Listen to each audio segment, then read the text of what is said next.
तो hello hello hello hello hello. कैसे आप सभी? वेलकम है आप सभी का एक बार फिर से आपके अपने official YouTube channel of SB tutorial पर। एक बार आप सभी बच्चों को पुनः बहुत बहुत नमस्कार। एक नई क्लासेस के साथ आप सभी के बीच में हम एक बार फिर से अपनी क्लासेस को जो है वो लेकर आ चुके हैं और उम्मीद कर रहे होंगे कि आप जो है वो सही से पढ़ रहे होंगे, आप क्लासेस को जो है वो बहुत बेहतर तरीके से कर रहे होंगे। ठीक है ना? तो ज्यादा समय हम बातचीत पर नहीं लगाएंगे, क्लासेस पर चलेंगे क्योंकि अभी हो गया है 5-10 मिनट्स लेट और उसको भी कवर करना है। और खुद आगे हम चीजों को स्टार्ट करते हैं। स्टार्ट करने से पहले हम आपको एक चीज बता दे रहे हैं कि अगर जिन बच्चों को भी मॉडल पेपर चाहिए, जिन बच्चों को मॉडल पेपर चाहिए वो इंस्टीट्यूट पे आके ले सकते हैं। आप सभी का मॉडल पेपर जो है वो बनके तैयार है, जिसमें फर्स्ट मॉडल पेपर आप सभी को मिल जाएगा, जिसमें 5 पेज का पेपर होने वाला है।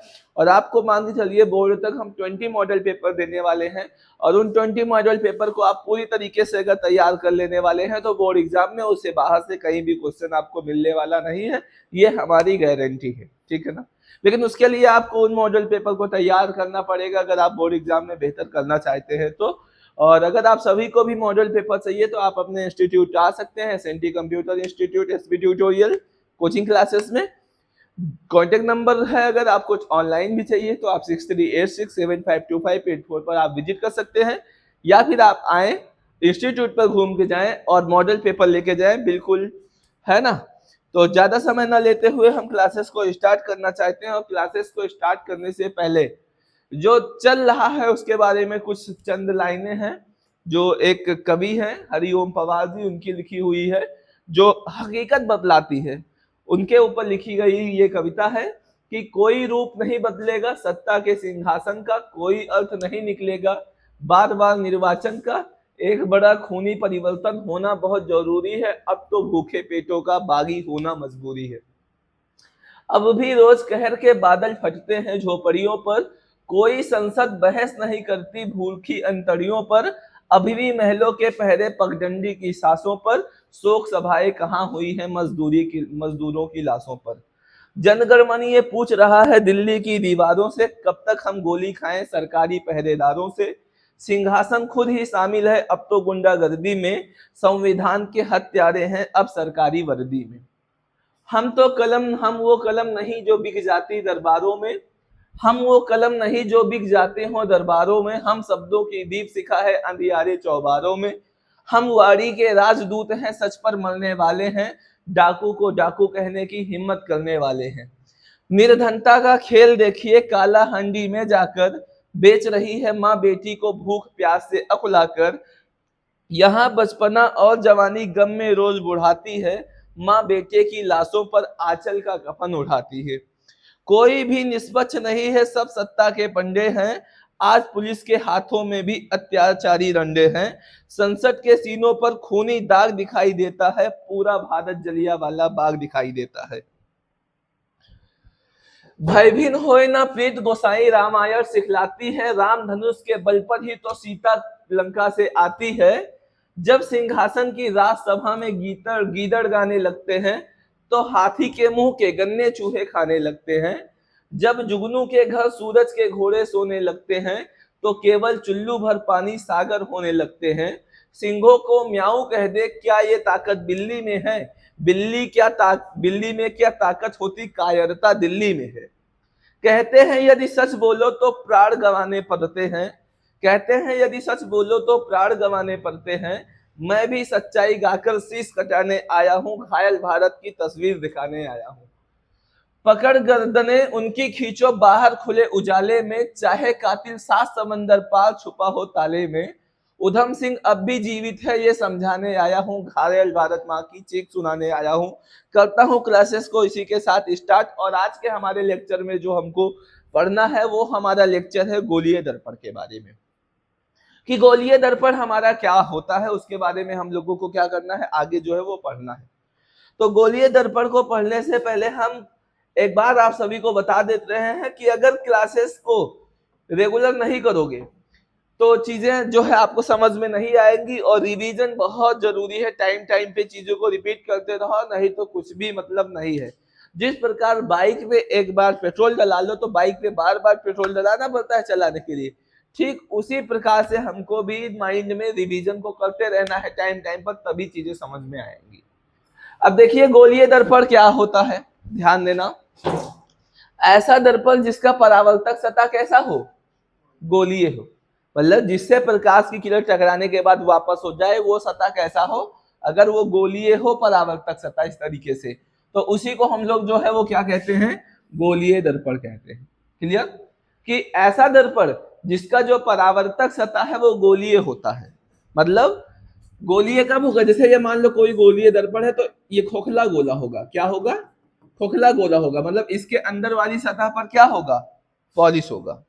समझ रहे हो बात, कि जैसे मान लेते हैं ये एक गोलीय दर्पण है, ये आपका सपोज क्या है, एक गोलीय दर्पण है, तो ये एक आपका खोखला गोला होगा, और खोखला गोला है तो इसके अंदर क्या होगा, इसके अंदर ऐसे पॉलिश होगा, तो अंदर तो पॉलिश हो गया है, तो ऊपर वाली सतह को हम कौन सी सतह बोलेंगे, ऊपर वाली सतह को हम बोलेंगे परावर्तक सतह। क्यों, यहां से प्रकाश की किरण टकरा के क्या हो जाएगी, वापस हो जाएगी, तभी तो प्रतिबिंब बनेगा। तो जब परावर्तक सतह कैसा हो, गोलीय हो, तो उसी को हम लोग क्या कहते हैं, गोलीय दर्पण कहते हैं। और हम लोग जानते हैं कि गोलीय दर्पण कितने प्रकार का होता है, दो प्रकार का। गोलीय दर्पण को इंग्लिश में हम लोग क्या कहते हैं, स्फेरिकल मिरर बोलते हैं, ठीक है ना। तो ये हमारा गोलीय दर्पण जो होता है वो दो प्रकार का होता है, और दो प्रकार में, जिसमें पहला प्रकार बेटा हमारा जो दिया गया है वो अवतल दर्पण दिया गया है, और दूसरा प्रकार हमारा जो दिया गया है वो उत्तल दर्पण दिया गया है। क्लियर, एक है क्या, कॉनकेव मिरर, दूसरा हमारा क्या है, कॉन्वेक्स मिरर। दोनों के बारे में बहुत डिटेल में चीजों को पढ़ेंगे, तो आइए चलते हैं आगे। उम्मीद करते हैं आप सभी को गोलीय दर्पण समझ में आ गया होगा, क्या, जिसका परावर्तक सतह गोलीय दर्पण। गोलीय दर्पण कितने प्रकार का होता है, दो प्रकार का, अवतल और उत्तल। और मतलब जब इसी खोखले गोले को अगर काट दिया जाए इस तरीके से बीच से, तो वो दो तरीके का इसी तरीके से बनेगा, एक ये बन जाएगा, एक भाग ये बन जाएगा, तो एक भाग उत्तल हो जाएगा और एक भाग क्या हो जाएगा, अवतल। आइए हम देखते कैसे, इस तरीके से। क्लियर, कि अवतल दर्पण हमारा क्या होता है, ठीक है। तो आप देख रहे होंगे इधर की सतह पर आप पॉलिश देख रहे होंगे, क्यों भाई, ये सतह जो है सपोज इस सतह पर ऐसे क्या किया गया है, इस सतह पर पॉलिश किया गया है, तो यहां पर क्या है, ऐसा दर्पण जिसके उभरे हुए सतह पर क्या होती है, पॉलिश, और दबा हुआ सतह क्या होता है, परावर्तक सतह। धसा हुआ सतह कैसा होता है, परावर्तक सतह हो, तो ऐसे दर्पण को हम लोग क्या कहते हैं, अवतल दर्पण कहते हैं। मतलब ऐसा दर्पण जिसका परावर्तक सतह अंदर की ओर क्या है, देखो धसा हुआ है, तो ऐसे दर्पण को हम लोग कौन सा दर्पण कहेंगे, अवतल दर्पण। देखो अंदर की ओर धसा हुआ है कि नहीं है ना, तो ऐसे ही दर्पण को क्या कहते हैं, अंदर की ओर दबा हुआ होता है जो दर्पण, उस दर्पण को हम लोग क्या कहते हैं, अवतल दर्पण कहते हैं। बात समझ में आ गई होगी, कोई दिक्कत बिल्कुल भी नहीं होनी चाहिए। दूसरी बात एक और होती है, क्या, दूसरी बात एक और ध्यान में रखना, कि जिस दर्पण का प्रतिबिंब बड़ा बने, देखो हाथ छोटा दिख रहा होगा ना, बोलो, हाथ तो छोटा है ना, लेकिन उसका जो प्रतिबिंब बन रहा है वो कैसा बन रहा है, प्रतिबिंब जो है वो बड़ा बन रहा है। तो ऐसा दर्पण जिसके वस्तु का प्रतिबिंब क्या बने, जिसमें बड़ा बने और सीधा बने, सॉरी हाँ, बड़ा बने और सीधा बने। भाई देखो हाथ ऊपर की ओर है तो प्रतिबिंब भी तो ऊपर की ओर बन रहा है ना, है, हाथ छोटा है और प्रतिबिंब बड़ा बन रहा है। तो अवतल दर्पण जो होगा इसमें बनने वाला प्रतिबिंब अगर सीधा बन रहा है, अगर क्या बन रहा है, सीधा, तो वो कैसा बनेगा, वस्तु से बड़ा बनेगा। ये भी पहचान है अवतल दर्पण की, अगर प्रतिबिंब सीधा और वस्तु से क्या बने, बड़ा बने, तो ऐसा दर्पण हमारा कौन सा दर्पण होगा, अवतल दर्पण। तो समझ में आया अवतल दर्पण किसे कहते हैं, ऐसा दर्पण जिसका परावर्तक सतह अंदर की ओर क्या होता है, धसा हुआ होता है, उसे हम कौन सा दर्पण कहते हैं, अवतल दर्पण। जैसे चम्मच से खाना खाते होगे ना, तो चम्मच में दो तरीके का सरफेस होता है, एक सरफेस होता है क्या, कि धसा हुआ होता है, एक सरफेस उठा हुआ होता है। तो जब दबे हुए सरफेस की तरफ अपना फेस करोगे ना तो तुम्हारा फेस बड़ा बड़ा उसमें आएगा, ठीक है ना। और उसी को उल्टा करके देखो, उठी हुई सतह उसकी तरफ अपनी तरफ घुमा लो तो देखोगे वही तुम्हारा फेस जो है वो कैसा दिखेगा, छोटा दिखेगा। क्लियर? तो बात ये समझ में आया कैसे अवतल दर्पण होता है।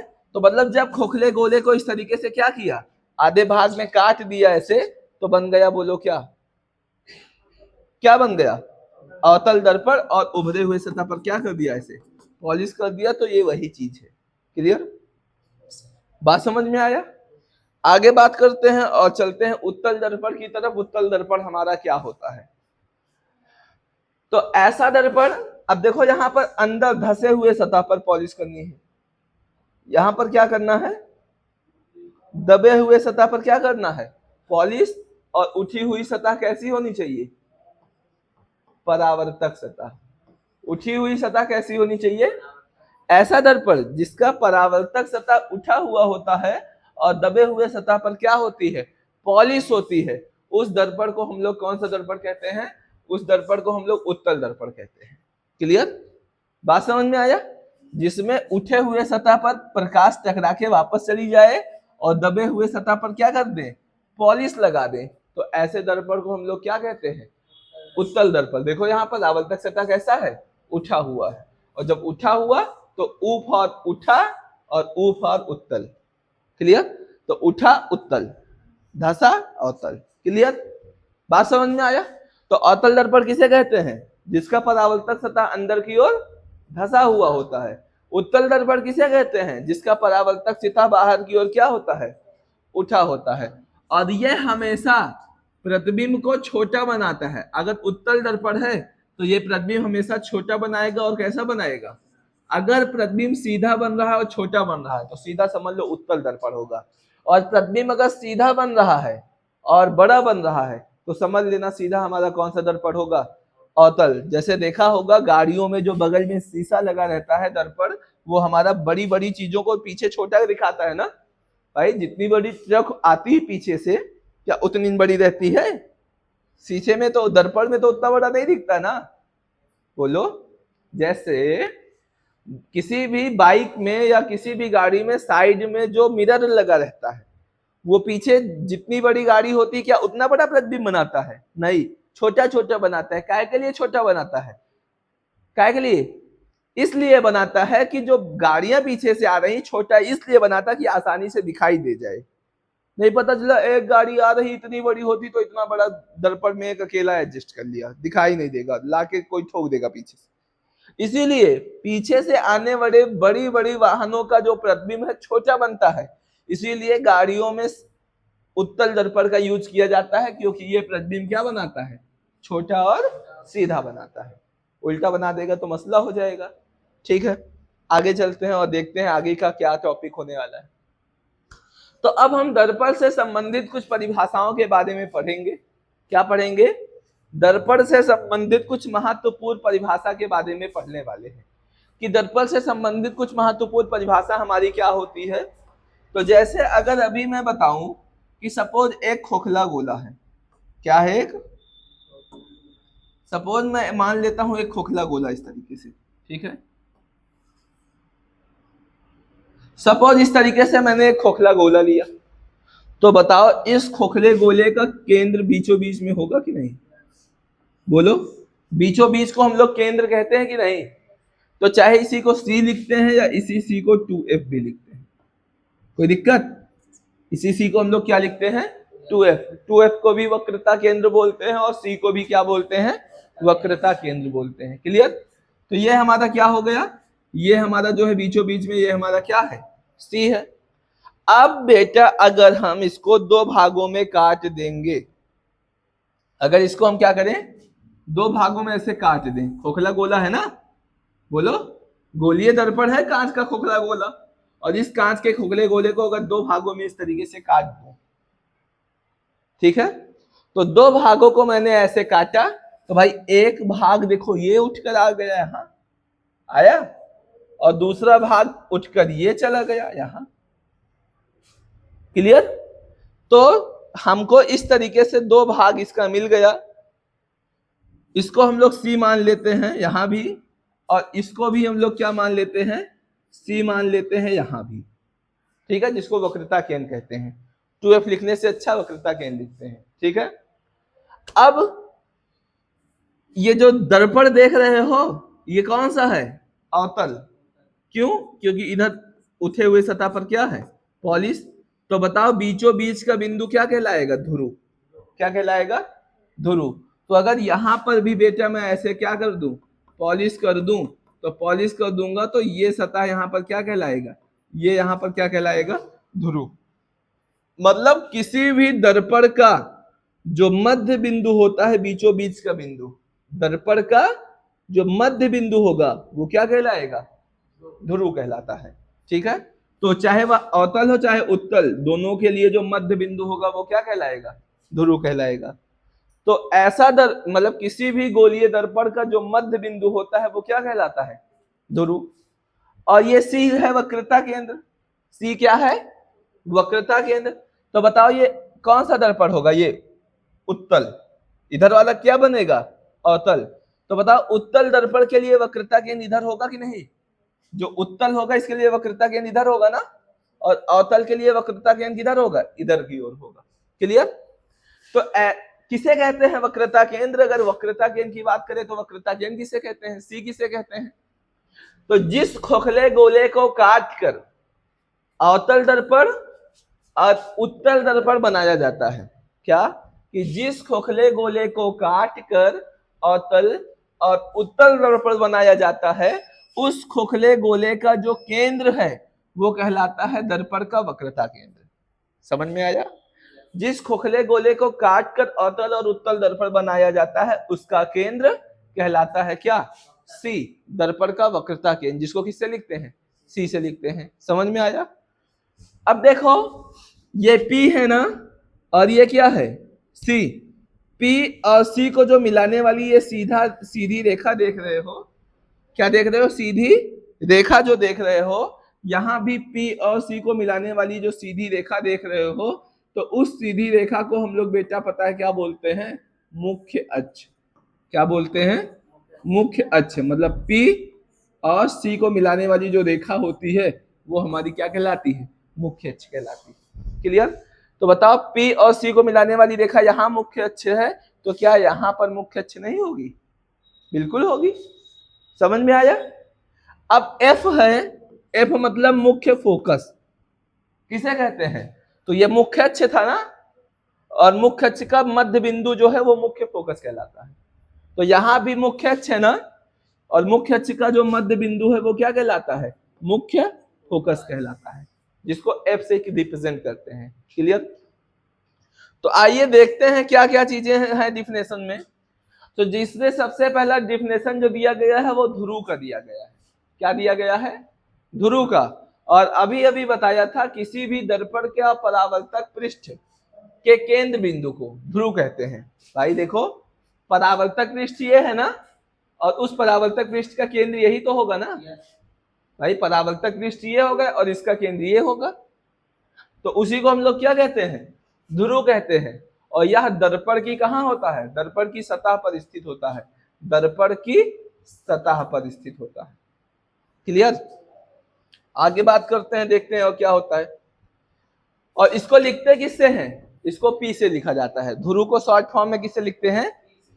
अगला है वक्रता केंद्र, दूसरा क्या है हमारा, वक्रता केंद्र। अभी अभी बताया था गोलीय दर्पण जिस खोखले गोले का क्या होता है, भाग होता है, उस गोले के केंद्र को वक्रता केंद्र कहते हैं कि नहीं। अभी यही चीज तो बताया था कि नहीं बताया था। खोखले गोले का जो केंद्र है वो अवतल और उत्तल का क्या कहलाता है, वक्रता केंद्र कहलाता है। तो ये भी वहीं पे देखो लिखा हुआ है। और जब बात आएगी वक्रता केंद्र को लिखने की तो इसे सी से रिप्रेजेंट करते हैं। किसे रिप्रेजेंट करते हैं, सी से।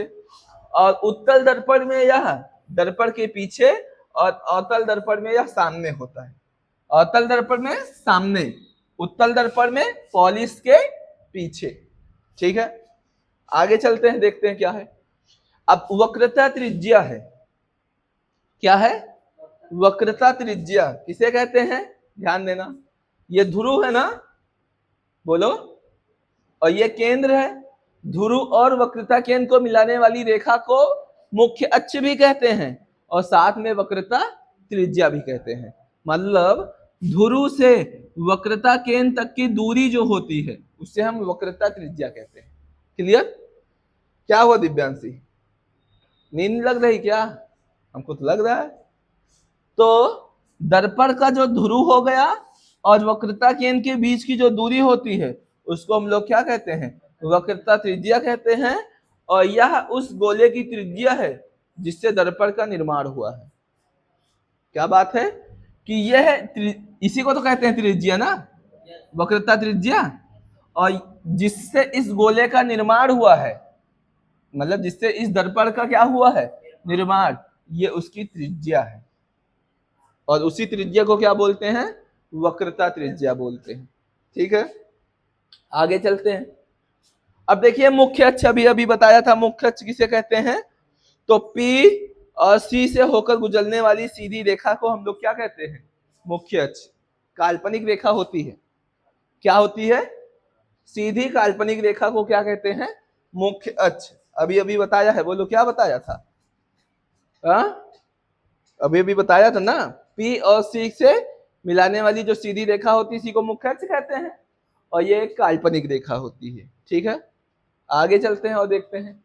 अब मुख्य फोकस, अभी बताया था, मुख्य अक्ष का मध्य बिंदु क्या कहलाता है? मुख्य फोकस। मतलब मुख्य फोकस एक ऐसा बिंदु है जहां से जितनी भी प्रकाश की किरणें आएंगी वो मुख्य फोकस पर जाके इकट्ठा होगी, चाहे वह अवतल हो चाहे वह उत्तल। जिस पॉइंट पर प्रकाश की किरणें इकट्ठा होती है वो पॉइंट मुख्य फोकस कहलाता है, ऐसे भी कह सकते हो। तो देखो लिखा है, मुख्य अक्ष के समांतर जितनी भी प्रकाश की किरणें दर्पण से टकराने के बाद जिस बिंदु पर मिलती हैं या फिर मिलती हुई प्रतीत होती हैं वो पॉइंट ही मुख्य फोकस कहलाएगा। जहां सारी प्रकाश की किरणें इकट्ठा होंगी वो पॉइंट फोकस कहलाएगा, या फिर मिलती हुई क्या होगी? जहां पर प्रतीत होगी वो भी क्या कहलाएगा? मुख्य फोकस कहलाएगा। और द्वारक किसे कहते हैं? द्वारक देखो किसे कहते हैं? तो दर्पण का ये परावर्तक पृष्ठ है, ये क्या है? परावर्तक। और इसको मिलाने वाली जो सीधी काल्पनिक रेखा होती है परावर्तक पृष्ठ। मतलब परावर्तक पृष्ठ की जितनी लंबाई होती है यहां से यहां तक है ना, तो ये इसका द्वारक कहलाएगा। द्वारक मतलब द्वार, प्रकाश जितने मार्ग पर प्रवेश कर सकता है। मतलब जैसे ये एक दर्पण है तो जितने भाग से प्रकाश टकरा के क्या हो सकता है? वापस हो सकता है, वो उतना भाग क्या कहलाता है? दर्पण का द्वारक कहलाता है। मतलब जितने भाग से होकर प्रकाश की किरण टकराने के बाद क्या हो जाए? वापस हो जाए, वो भाग क्या कहलाता है? द्वारक कहलाता है। ठीक है, तो देखो लिखा भी हुआ है, क्या लिखा है कि गोलीय दर्पण के परावर्तक पृष्ठ की सीमा रेखा के व्यास को, ये अपने शब्दों में लिखा है लेकिन सीधा सीधा जानिए कि दर्पण के परावर्तक पृष्ठ की जितनी लंबाई होती है वो क्या कहलाता है? द्वारक कहलाता है। क्लियर? तो उम्मीद करते हैं चीजें समझ में आ गई होंगी, छोटी छोटी डिफिनेशंस है जिसको समझना है। एक बार पुनः रिपीट कर देता हूं, क्या कि किसी दर्पण का जो मध्य बिंदु है वो क्या कहलाएगा? ध्रुव। ध्रुव को किससे लिखते हैं? खोखले गोले का जो केंद्र होता है वो क्या कहलाता है? किससे लिखते हैं? P और C को मिलाने वाली रेखा को मुख्य फोकस कहते हैं कि मुख्य अक्ष? मुख्य अक्ष कहते हैं। और वक्रता त्रिज्या भी कहते हैं। और मुख्य अक्ष का मध्य बिंदु मुख्य फोकस कहलाता है। दर्पण के परावर्तक पृष्ठ को दर्पण का द्वारक कहते हैं। क्लियर? हो गया, खत्म बात। आगे चलते हैं और देखते हैं प्रतिबिंब रचना के नियम के बारे में। किसके बारे में देखेंगे? और अगर ये नहीं समझ में आया तो कभी भी कोई प्रतिबिंब बना नहीं पाओगे। अगर ये नहीं समझ में आया तो कोई भी प्रतिबिंब जो है हम बना नहीं सकते। इसलिए बहुत ध्यान से देखना चीजों को। और बता रहा हूं प्रतिबिंब बनाना इतना बेहतरीन तरीके से पढ़ा दूंगा कि दम हो तो भूल के दिखाओ। क्या है? पढ़ाऊंगा ऐसा कि दम हो तो भूल के दिखाओ। भूल के दिखाना है ना।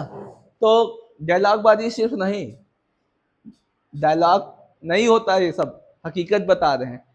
दम हो तो भूल के दिखाना इसको, लेकिन मन लगा के पढ़ोगे तो, नहीं तो भूल जाओगे। ज्यादा डायलॉग भी नहीं सही होता है। ठीक है, अब देखते हैं हम क्या कि ये दर्पण है ना, बोलो कौन सा दर्पण है ये?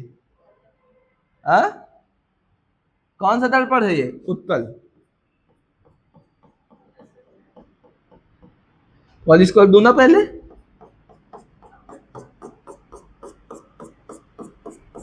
ये लो पॉली स्क्वायर दिया।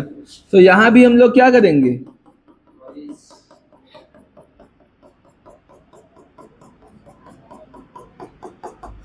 यहां भी मैंने क्या कर दिया, पॉलिश कर दिया। उत्तल अवतल, अवतल उत्तल, ठीक है ना। अब बताना हम करेंगे क्या,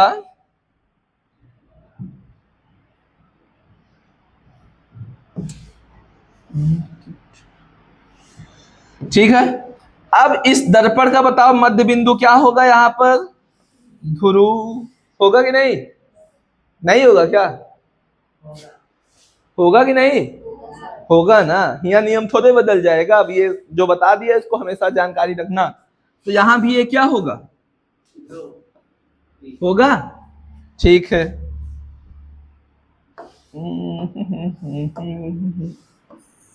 अब बताओ ये क्या होगा, मुख्य अक्ष होगा, हाँ, ये वक्रता केंद्र होगा, इसका मध्य बिंदु मुख्य फोकस होगा, ओके, ठीक है। तो बताओ यहां भी ऐसे होगा, इधर भी तो होगा ऐसे, बोलो।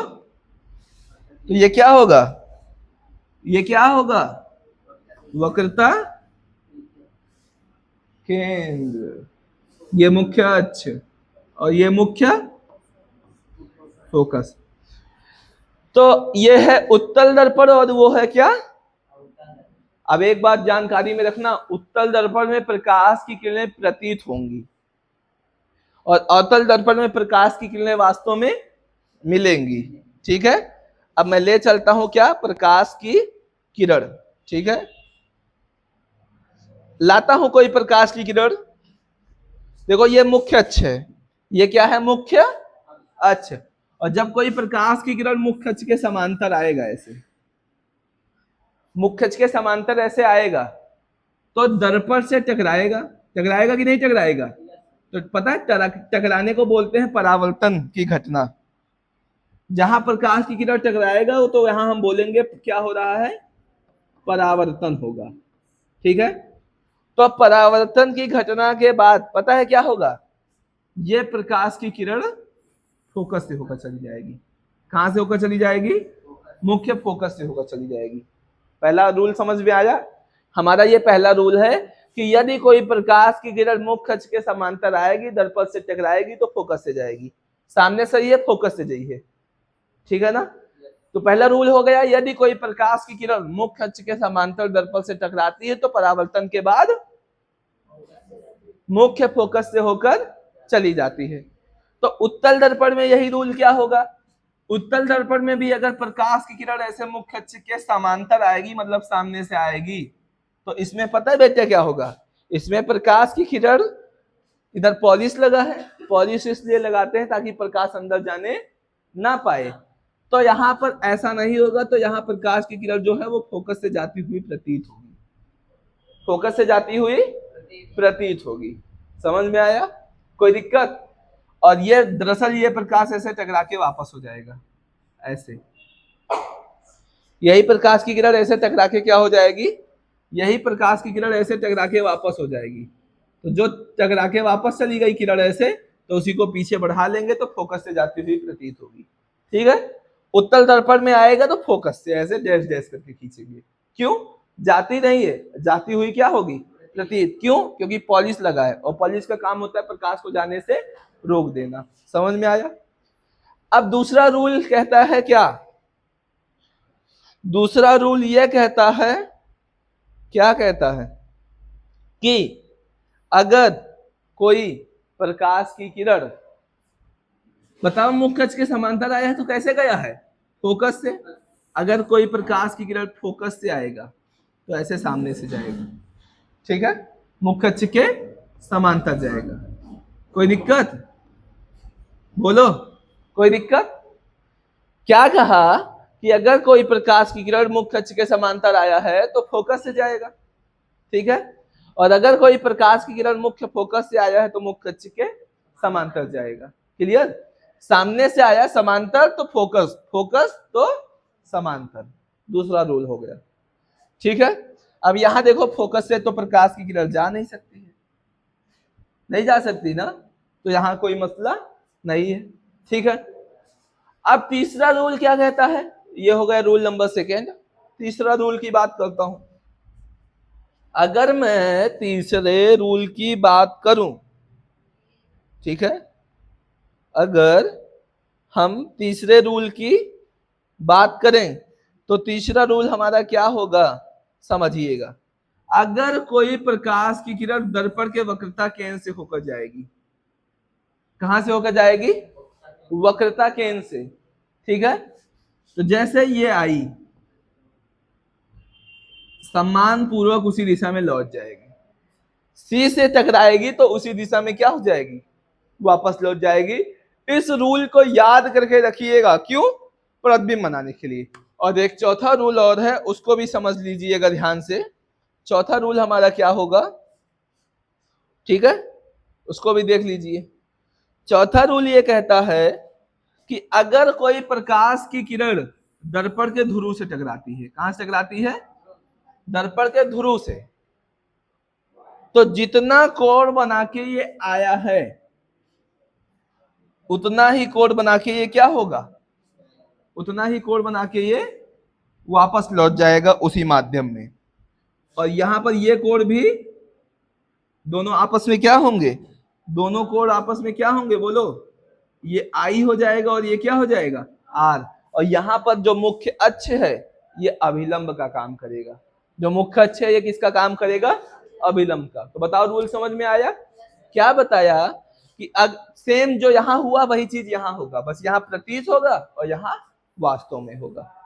तो पहला रूल क्या था, मुख्य अक्ष के समांतर तो फोकस से, मुख्य फोकस से तो मुख्य अक्ष के वक्रता केंद्र से आएगा तो उसी दिशा में वापस, दर्पण के ध्रुव से आएगा तो जितना कोण बना के आएगा उतना ही कोण बना के वापस चला जाएगा। बताओ रूल समझ में आया। और यही रूल आपको यहां पर लिखा हुआ मिल जाएगा, क्या, कि पहला रूल यही था, बोलो पहला रूल यही तो था ना, हाँ, पहला रूल यही था ना कि मुख्य अक्ष के समांतर जो किरणें आएंगी वो परावर्तन के बाद कहां से जाएगी, मुख्य फोकस से होकर जाएगी कि नहीं, यही तो था पहला रूल।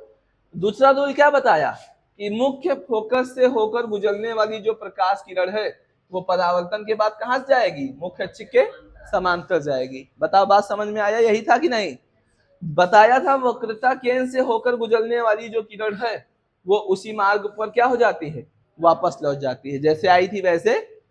चौथा रूल क्या था, दर्पण के ध्रुव पर मुख्य अक्ष से तिर्यक दिशा में आने वाली किरण, तिर्यक दिशा में मतलब तिरछी आने वाली जो किरण है वो किसके नियम का पालन करती हुई, परावर्तन के नियमों का पालन, मतलब जितना कोण बना के आती उतनी कोण बना के प्रकाश टकरा के क्या होता है, वापस जाता है, पालन करते हुए उसी कोण पर क्या होती है, उसी कोण पर जितना कोण बना के आएगा उतनी ही कोण बना के वो क्या हो जाएगा, वापस लौट जाएगा। और इस स्थिति में यहाँ पर आपतन कोण जो है कोण आई वह बराबर होगा आपका किसका, परावर्तन कोण के बराबर होता है। और देखो यहाँ लिखा भी है जो मुख्य अक्ष है आपका वो किसका काम करेगा, अभिलंब का काम करता है।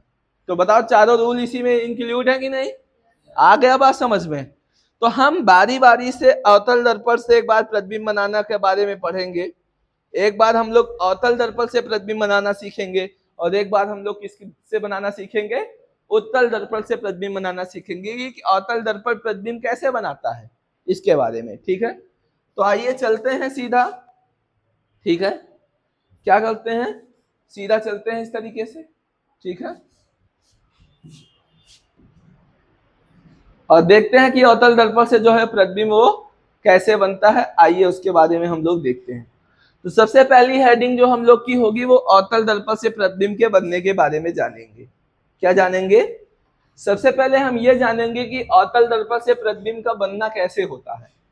तो उसके लिए एक चार्ट है, अगर इस चार्ट को माइंड में रख लो तो कभी भूलोगे नहीं, चार्ट को माइंड में रख लो तो कभी भूलोगे नहीं। देखो अभी अभी मैंने आप सभी को बताया था कि क्या, कि अवतल दर्पण प्रतिबिंब अगर सीधा बनाता है तो कैसा बनाएगा, बड़ा बनाएगा। बताया था थोड़ी देर पहले ना कि अगर अवतल दर्पण प्रतिबिंब को सीधा बनाता है तो वो बड़ा बनाएगा, और उत्तल दर्पण अगर प्रतिबिंब को बनाएगा तो वो छोटा बनाएगा। तो ये बताओ, अवतल दर्पण है, ये प्रतिबिंब को क्या बनाएगा? बड़ा बनाएगा। अगर प्रतिबिंब सीधा बन रहा है तो बड़ा बनेगा। हम छठे कंडीशन को बाद में देखेंगे, छठे कंडीशन को बाद में देखेंगे। पहले हम शुरुआती पांच कंडीशन को देख लेते हैं। और शुरुआत के पांचों कंडीशन में प्रतिबिंब वास्तविक उल्टा, वास्तविक उल्टा, वास्तविक उल्टा, वास्तविक उल्टा, वास्तविक उल्टा। अगर अवतल दर्पण की बात करें तो वो प्रतिबिंब उल्टा ही बनाता है, एक कंडीशन में ही सिर्फ सीधा बनाता है, और वो भी बड़ा बनाता है। क्या क्या बनाता है? बड़ा बनाता है। ठीक है, तो पहला कंडीशन है अवतल दर्पण में वस्तु अनंत पर होगी, दूसरे कंडीशन में वस्तु वक्रता केंद्र पर होगी, तीसरे कंडीशन में वस्तु वक्रता केंद्र पर होगी, चौथे कंडीशन में वस्तु वक्रता केंद्र और फोकस के बीच होगी, पांचवें कंडीशन में वस्तु जो है वो कहां पर होगी? फोकस पर होगी, और छठे कंडीशन में वस्तु फोकस और ध्रुव के बीच में होगी। ठीक है, मतलब अभी अभी थोड़ी देर पहले याद करो, जब कहेगा वस्तु कहां पर है? अनंत पर है, तो रखेंगे ही नहीं वस्तु, क्योंकि अनंत पर वस्तु रखी। जब कहेगा अनंत और वक्रता केंद्र के बीच में है, तो सी और अनंत के बीचों बीच में कहीं रख देंगे ऐसे। ठीक है, कोई दिक्कत? जब कहेगा वक्रता केंद्र पर तो यहां रखेंगे, जब कहेगा वक्रता केंद्र और फोकस के बीच तो यहां पर रखेंगे, जब कहेगा फोकस पर तो यहां रखेंगे, जब कहेगा फोकस और ध्रुव के बीच तो यहां रखेंगे। क्लियर? तो वही सारे कंडीशंस यहां पर देखो, चार्ट में आपका जो बेटा है वो इस तरीके से बना हुआ। तो जब वस्तु अनंत पर है, सी पर है, सी पर है, सॉरी अनंत पर है, और यहां पर अनंत और वक्रता केंद्र के बीच में होगा, और यहां वक्रता केंद्र पर होगा, यहां सी और एफ के बीच में होगा, और यहां मुख्य फोकस पर होगा। अब इस वाले को भूल जाओ, 6 वाले को क्या करो? भूल जाओ। छठे वाले को क्या करो? भूल जाओ। ठीक है, बोलो भूल गए? छठे वाले भूल गए ना? तो अब देखो 5 तक देखो, वस्तु अनंत पर है, और पांचवे में वस्तु कहां है? नीचे से उठाओ फोकस, उसके बाद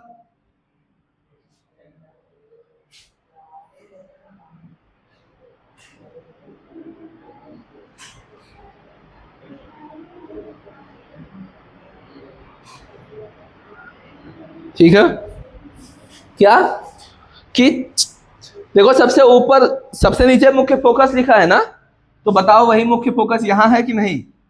ये चीज देखो यहां, ये चीज देखो यहां, ये चीज देखो यहां, ये चीज देखो ये, और ये चीजें देखो यहां पर। खिचड़ी पक गई यहां पे। क्यों? समझ पा रहे हो? क्या बताया कि पांचवा नंबर देखो मुख्य फोकस, तो यहां पांचवा नंबर होगा पहले में, इसमें सी और एफ है, दूसरा नंबर यहां, तीसरा नंबर यहां, चौथा नंबर यहां, पांचवा नंबर यहां। देखो उल्टा कर दिए ना कुछ भी, पांचवा चौथा यहां, तीसरा यहां, दूसरा यहां, और पहला यहां। याद करने का तरीका पता हो गया ना? बताओ जब वस्तु अनंत पर होगा तो प्रतिबिंब कहां बनेगा? गलत लिख गया यहाँ पे ना, यहाँ वस्तु की स्थिति नहीं होगा, यहाँ क्या होगा? प्रतिबिंब की स्थिति होगा। ठीक है, और यहाँ सीरियल नंबर नहीं होगा, यहाँ पर आपका क्या होगा? वस्तु की स्थिति। यहाँ आपका वस्तु की स्थिति होगा, यहाँ आपका प्रतिबिंब की स्थिति होगा, और यहाँ पर आकार। सही कर लेना भाई, गलती से लिख गया आकार, और यहां होगा प्रतिबिंब का आकार नहीं, प्रतिबिंब की प्रकृति होगा। सही कर लेना। ठीक है, तो बताना मुझे क्या होगा कि बताओ जब वस्तु अनंत पर होगा तो प्रतिबिंब कहां पर बनेगा? फोकस पर। कैसा बनेगा? अत्यधिक छोटा, अत्यधिक छोटा का मतलब बिंदु आकार का। कैसा बनेगा? बिंदु आकार का। जब वस्तु अनंत पर होगा तो प्रतिबिंब कहां बनेगा? फोकस पर। कैसा बनेगा? अत्यधिक छोटा, और किस आकार का? पॉइंट के जैसा बनेगा। और कैसा होगा? वास्तविक। और अभी बना के दिखाते हैं, ऐसा नहीं है कि ऐसा हवाबाजी कर रहे हैं। जब वस्तु अनंत और वक्रता केंद्र के बीच में होगा तो प्रतिबिंब फोकस और वक्रता केंद्र के बीच में बनेगा। कैसा बनेगा? और वास्तविक उल्टा रहेगा। ठीक है। अगर वस्तु वक्रता केंद्र पर है तो प्रतिबिंब कहां पर बनेगा? कैसा बनेगा? बराबर। सी पर रहेगा तो सी पर ही बनेगा, और तब कैसा बनेगा? बराबर, और वास्तविक उल्टा रहेगा। अभी बनाएंगे तो मजा आएगा। चौथा है, जब वस्तु सी और एफ के बीच में हो तो प्रतिबिंब कहां बनेगा? जब वस्तु सी और एफ के बीच में होगा तो प्रतिबिंब पता है कहां पर बनेगा? अनंत और सी के बीच में बनेगा। ठीक है। सी के पीछे कह सकते हैं, या उसी को अनंत और सी के बीच भी कह सकते हैं। और कैसा बनेगा तब? बड़ा और वास्तविक और उल्टा। पांचवा कंडीशन है, जब वस्तु मुख्य फोकस पर होगा तो प्रतिबिंब पता है कहां पर बनेगा? अनंत पर बनेगा, अत्यधिक बड़ा बनेगा। ठीक है। और वास्तविक और उल्टा बनेगा। अभी सब जरा सा वेट कर लो। छठा क्या है? जब वस्तु ध्रुव और फोकस के बीच होगा तो प्रतिबिंब दर्पण के पीछे बनेगा। सबसे हटके है, दर्पण के पीछे बनेगा। और अभी बताया था कैसा बनेगा? बड़ा बनेगा और सीधा बनेगा। सीधा वाला क्या होता है? क्योंकि आभासी का आखिरी अक्षर सी, और सी मतलब सीधा। ये 6 डायग्राम को माइंड में, मतलब 6 चार्ट को माइंड में बैठा लो और आसानी से प्रतिबिंब बनाना सीख जाओ। मैं एक आज बता दे रहा हूं। मैं क्या कर रहा हूं? एक कंडीशन को इसमें से आज बता दे रहा हूं, बाकी 5 कंडीशंस को नेक्स्ट क्लास में बताऊंगा। ठीक है। तो देखना ध्यान से। अब हमारे पास सबसे पहली हेडिंग जो इस तरीके से दिया गया है, वो दिया गया है अवतल दर्पण से प्रतिबिंब का बनना। और जिसमें पहला कंडीशन है वस्तु कहां पर है? अनंत पर। देखो पहले कंडीशन में वस्तु कहां पर है? अनंत पर है। तो प्रतिबिंब कहां बनना चाहिए? कैसा बनना चाहिए? बिंदु आकार का। और कैसा होना चाहिए? वास्तविक और उल्टा। अच्छा, याद होगा मैंने आप सभी को बताया था प्रतिबिंब बनाने के लिए कम से कम कितनी प्रकाश किरणें चाहिए? पढ़ा था? घर पे जाके पढ़ा? पढ़े होगे तो आएगा समझ में, नहीं पढ़ोगे तो नहीं आएगा। घर पे नहीं पढ़ोगे कोई मतलब नहीं। कि प्रतिबिंब बनाने के लिए हमेशा कम से कम कितनी प्रकाश किरण चाहिए? 2। ज्यादा से ज्यादा चाहे जितनी ले लो, ज्यादा से ज्यादा चाहे जितनी ले लो, लेकिन कम से कम कितनी प्रकाश की किरण होनी चाहिए? 2। ठीक है। और दोनों प्रकाश की किरण टकराने के बाद मिलनी चाहिए या फिर मिलती हुई प्रतीत होनी चाहिए, तभी बनेगा। क्लियर? तो ये हमारे पास है एक शानदार अवतल दर्पण। ठीक है। और जिसमें पीछे देखो पॉलिश ऐसे हुई है। ठीक है। चंदा मामा दूर के पुए पकाए दूध के, आप खाए थाली में मुन्ने को दे, प्याली में प्याली गई टीट, मुन्ना गया रूट। तो ये वही कुछ चंदा मामा के जैसा दिख रहे हैं। क्यों? बोलो भाई, बचपन में ऐसे नाराज हो जाओ, खाना वाना खाना खाने का मन रहे तो मम्मी कैसे खिलाती थी? मम्मी या बहन या चंदा मामा दूर के पुए पकाए दूध के, आप खाए थाली में मुन्ने को दे, तो ऐसा था। ठीक है। खैर, तो परावर्तक सतह क्या होगी? अंदर की ओर होगी ना। अवतल है तो अंदर की ओर, मतलब परावर्तक सतह धसा हुआ होगा। और उठे हुए सतह पर देखो नीली नीली पॉलिश दिख रही है ना। हालांकि ये रेड रेड कर देते तो थोड़ा ज्यादा मजा आ जाता, क्योंकि रेड ऑक्साइड की पॉलिश होती है ना। ओके, कोई नहीं। अब बताना जरा सा, या फिर बताइयो हमका, बीचों बीच का बिंदु क्या कहलाता है? फिजा बताओ। ध्रुव कहलाता है कि नहीं कहलाता? ठीक है। तो हम कहाँ कह रहे? No sir. ठीक है। अब इस तरीके से ये बताओ क्या होगा? मुख्य अक्ष होगा कि नहीं होगा? लाइन तिरछी का तो बताया करो भाई, सीधी करें। अब ठीक है। अब बताओ ये पॉइंट क्या होता है? वक्रता केंद्र होता है कि नहीं? और इसका मध्य बिंदु क्या होगा? इसका मध्य बिंदु क्या होगा? फोकस। अब अभी थोड़ी देर पहले मैंने आपको ये रूल्स बताए हैं। इन रूल में से कोई 2 रूल चाहे जो ले लो। 4 रूल मैंने बताए हैं, चारों रूल में से कोई रूल चाहे 2 चाहे जो ले लो, और इन्हीं रूल का यूज करके देखो प्रतिबिंब कितने शानदार तरीके से भी बनेगा। ठीक है। चले ले चले तुम लोगों को यहाँ पे। हाँ बोलो। ले चलूं यहां पर, प्रतिबिंब बनाऊं। अब देखो, कह रहा वस्तु कहां पर है, वस्तु कहां पर है, और अनंत पर कभी भी वस्तु रखी जा ही नहीं पाएंगे। सूरज पर जाओगे वस्तु रखने, मान लो सूरज अनंत पर है और सूरज पर वस्तु रखने जाओगे, नहीं। तो अनंत पर कभी भी वस्तु रख नहीं सकते, और वस्तु हमारा अनंत पर जब होगा तो मान के चलेंगे वहां से प्रकाश की किरण चलकर सिर्फ आएगी। ठीक है, तो मान लेते हैं, रूल्स को भी ध्यान में रखना है, रूल्स को भी क्या करना है, ध्यान में रखना है। ठीक है, रूल्स को भी ध्यान में रखना है। तो मान लेते हैं अनंत से चलकर आ रही है क्या, प्रकाश की किरण। पहली प्रकाश की किरण कहां से चलकर आ रही है, अनंत से। कैसी आ रही है, मुख्य अक्ष के समांतर।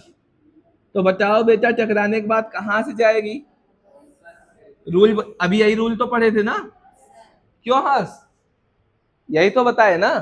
तो बताओ ये कहां चला जाएगा, फोकस से होके ऐसे तीर का निशान लगा देंगे, जो आ रही आने वाला तीर, जा रही तो जाने वाला तीर। ठीक है, अब प्रतिबिंब बनाने के लिए कितने प्रकाश की किरण चाहिए, 2 या 2 से, तो दूसरी प्रकाश की किरण भी कहां से लेकर आएंगे, अनंत से। अब क्यों हमने यहां दोनों प्रकाश की किरण मुख्य अक्ष के समांतर ला रहा हूं, क्योंकि वस्तु अनंत पर है। ठीक है, तो बताओ ये भी कहां चली जाएगी, ये भी फोकस से चली जाएगी ऐसे। क्यों भाई, ऐसे चली गई और ऐसे आई थी, ऐसे आई थी और टकराने के बाद इधर की ओर चली गई।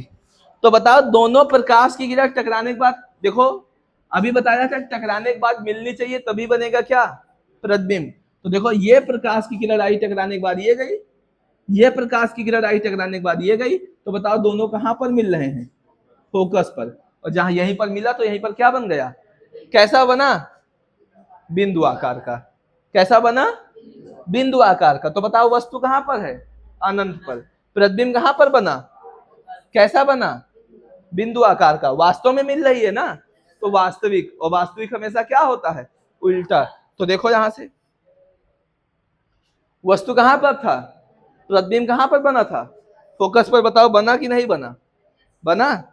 कैसा बन रहा है, बिंदु आकार का। कैसा बन रहा है, बिंदु आकार का।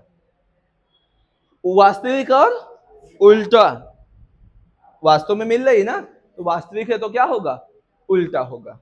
क्लियर। अच्छा देखे होगे, ये कंडीशन भी देखे होगे, कभी कहीं गए होगे पहाड़ी क्षेत्र में घूमने, और पहाड़ पर बहुत हाइट पर चले गए होगे, तो नीचे जो कार वगैरह चलती रहती, देखा होगा चींटी जैसी दिखती है, दिखती ही नहीं। तो जब दूरी बहुत ज्यादा होती है तो वस्तुएं छोटी दिखती हैं, और अनंत पर चले जाओगे तो पॉइंट आकार की दिखाएंगे। जैसे अंतरिक्ष से पृथ्वी को देखो तो एक छोटी सी दिखती है, क्यों, पृथ्वी पर देखोगे तो चीजें छोटी छोटी दिखती हैं, जो भी चीज देखोगे, तो उसी को कहते हैं मुख्य फोकस पर बिंदु आकार की दिख रही हैं। क्लियर।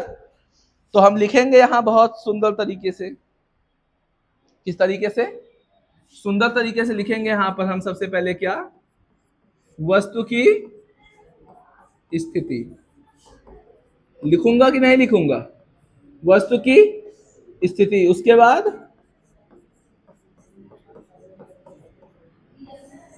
प्रतिबिंब की, वस्तु की स्थिति के बाद प्रतिबिंब की स्थिति, और उसके बाद प्रतिबिंब का, बोलो, प्रतिबिंब का क्या, आकार, और उसके बाद प्रतिबिंब की क्या, प्रकृति। ठीक है, तो देखना ध्यान से, वस्तु की स्थिति कहां पर है, वस्तु, वस्तु अनंत पर है ना, 8 खड़ा रहे तो उसको गिरा दो, तो उसी को बोलते हैं अनंत। ठीक है, प्रतिबिंब कहां पर बन रहा है, फोकस पर, एफ पर लिख दिया। आकार कैसा है, आकार कैसा है, बिंदु आकार का। नैन्सी आ रहा है समझ में। और कैसा है, आभासी सीधा है ना, आभासी सीधा है ना, आभासी सीधा है? प्रतिबिंब कैसा बना है? आभासी सीधा। तो दिमाग नहीं लगा रही हो। वास्तविक उल्टा। इसीलिए मैं कहता हूं मेरी बातों में जाना। वास्तविक और उल्टा, बार बार यही बता रहा हूं, माइंड में सेव हो जाना चाहिए। ठीक है, बताओ हो गया पहला? मजा आया कि नहीं आया? दम हो तो बोल के दिखाओ। दम हो तो बोल के दिखाओ। भूल गए? आओ और पट से शॉट ऐसे मारूंगा, ठीक है? अगर भूल गए तो समझ में आया? हाँ, क्या देर हो रहा है? ठीक है, अब दूसरा भी एक बार बना के दिखा देता हूँ। दूसरा कंडीशन भी एक बना के दिखा देता हूँ। ठीक है, देखना ध्यान से। यहां भी बेटा हम लोग इस तरीके से, ये क्या हो जाएगा हमारा? बीचों बीच का बिंदु ध्रुव। अभी देखो समझ में आ जाएगा ना बढ़िया से। देर से आओगे तो हम छोड़ने वाले नहीं हैं। ऐसा, ठीक है? बताओ ये क्या होगा? ये क्या होगा? फोकस। अब देखो, C के आगे बेटा हमारा जितनी दूरी होगा उसे हम क्या मानेंगे? अनंत। C के आगे जितनी दूरी होगी उसे क्या मानेंगे?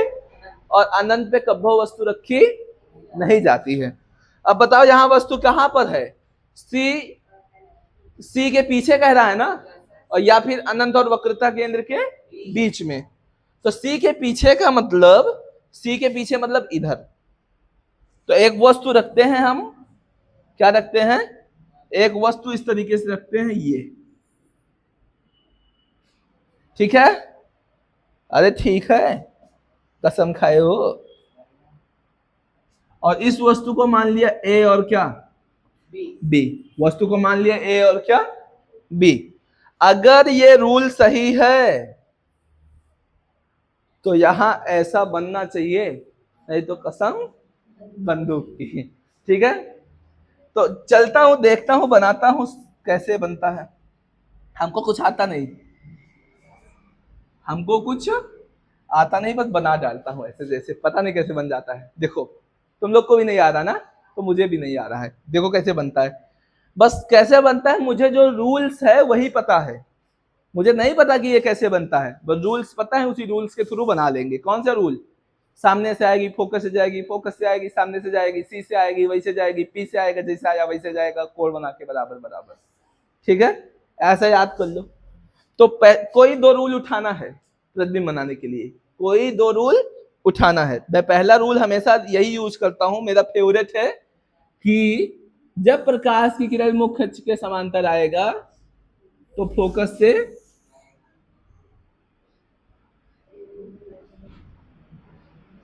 तो कहां से जाएगा?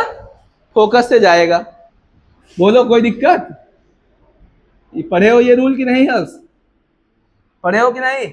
अभी थोड़ी देर से बार बार यही चिल्ला रहे हैं, सामने सावत फोकस से जाते। ठीक है, अब दूसरा प्रकाश की किरण चाहे जहां से तुम लेके जाओ, तुम जहां से कहोगे हम वहां से लेके जाएंगे, जहां से तुम कहोगे हम वहां से लेके जाएंगे। सी से भी ले जा सकते हो, एफ से भी ले जा सकते हो, पी से भी ले जा सकते हो। बताओ कहां से लेकर जाए? एफ से। तो दूसरी प्रकाश की किरण दिव्यांशी बोलत थी कि फोकस से सर लेके जाओ, तो लोग फोकस से लेकर गए। तो बताओ ये प्रकाश की किरण टकराने के बाद ये चली गई, और मैंने बताया था प्रतिबिंब कब बनेगा? जब टकरा के मिलेगी। तो ये गई टकरा के, ये गई, हमको ये वाली लेना है, इससे कोई मतलब नहीं है, फालतू आदमी। ठीक है, मतलब जिसे रहता काम उसी से, उसी पीछे पीछे घूमना चाहिए ना। तो मुख्य अक्ष के समांतर तो फोकस से। अब जब फोकस से आई है तो बताओ मुख्य अक्ष के क्या जाएगी? समांतर। ले चलूं? चलो ले चले तुम्हें ऐसे। ठीक है, तो बताओ ये ऐसे चली गई,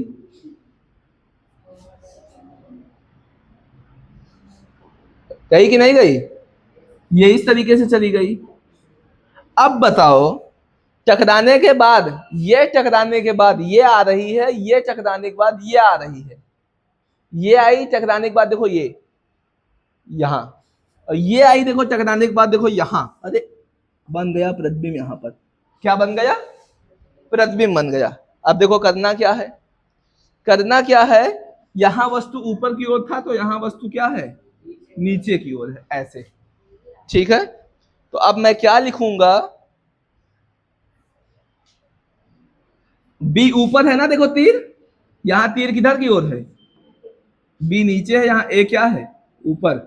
ये वस्तु है ना, कैसे पता चलेगा ये प्रतिबिंब है, हर्ष पट्टी से मारेंगे हेडशॉट। ये वस्तु है और ये उस वस्तु का क्या है, प्रतिबिंब है। तो प्रतिबिंब को पता करने के लिए हम डैश लगा देंगे ताकि पता चले दूर से, अरे डैश लगा है तो डैश लगा तो प्रतिबिंब होगा, और ये क्या है, वस्तु है तो वस्तु को वस्तु रहने देंगे, कोई दिक्कत। तो बताना, अब हम मसला वाले बात पे चलेंगे। अगर ये सही बना है तो इस रूल को फॉलो करना चाहिए कि नहीं करना चाहिए, करना चाहिए कि नहीं करना चाहिए। तो प्रतिबिंब वस्तु तो हमने रख दिया था यहाँ पर प्रतिबिंब एफ और सी के बीच बनना चाहिए, कैसा बनना चाहिए, और वास्तविक उल्टा होगा ही। तो अब की देखो सीधा सीधा उल्टा दिख रहा है, ये ऊपर है ये नीचे है, उल्टा है कि नहीं, उल्टा वास्तविक होता है कि नहीं, बताओ छोटा बन रहा है कि नहीं। देखो यहाँ एक 4 अंगूर, यहाँ एक के छोटे बराबर है, तो छोटा है कि नहीं ये प्रतिबिंब है। और बताओ फोकस और सी के बीच बन रहा है कि नहीं, बन रहा है ना। कहे थे पहले, वही वार्निंग दे दिया था, कसम बंदूक की, नहीं आया तो मार दूंगा पट्टी से, ठीक है। तो अब यही चीज को उठा के मैं इधर ही लिख दूंगा, क्या लिखूंगा बोलो, सुंदर सुंदर,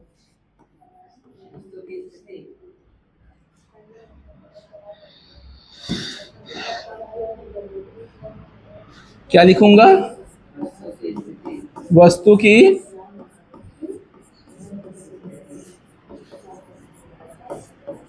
की स्थिति, और दूसरे कॉलम में क्या रहेगा बोलो, दूसरे कॉलम में क्या रहेगा, प्रतिबिंब की स्थिति। तीसरे कॉलम में क्या रहेगा,